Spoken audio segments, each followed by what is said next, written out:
If you played the original Dark Souls, the combat in Dark Souls 2 is going to feel immediately familiar. That's not to say there aren't big changes, like life gems, and classes that feel more distinct, but many of the old fundamentals are still just as important this time around. Being cautious is still a good thing. Blocking is smart too, but foes in Dark Souls 2 hit hard, and you won't be able to withstand their attacks for very long. A few deaths will quickly teach you to sometimes dodge and roll instead of just hiding behind a shield. If you're lucky enough to have a ranged spell, like Soul Arrow, backpedaling and firing at opportune moments is a good way to stay alive. Playing Dark Souls always felt like walking the fine line between life and death, and that tension is just as present in the sequel. Dark Souls 2 likes to throw lots of enemies at you all at once, but with a bit of smart planning, you can win a battle before you even swing your sword. Drawing out one enemy and killing it alone is a smart tactic. If an archer is overlooking the battleground, it's best to block often or deal with it first.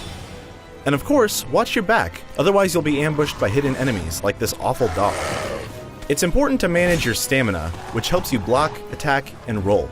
Heavier weapons will chew through your stamina bar in no time,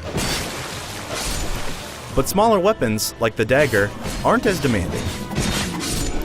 If you get too greedy and try for a kill when it would be smarter to block instead, you will get punished. Even if you don't pay the ultimate price, having low stamina can limit your options and lead to you being stunned in combat. When that happens, enjoy your painful death by impalement. The addition of life gems may seem trivial, but in a game as nuanced as Dark Souls, it changes the flow of combat drastically. They're plentiful, quick to use, and they heal you over time.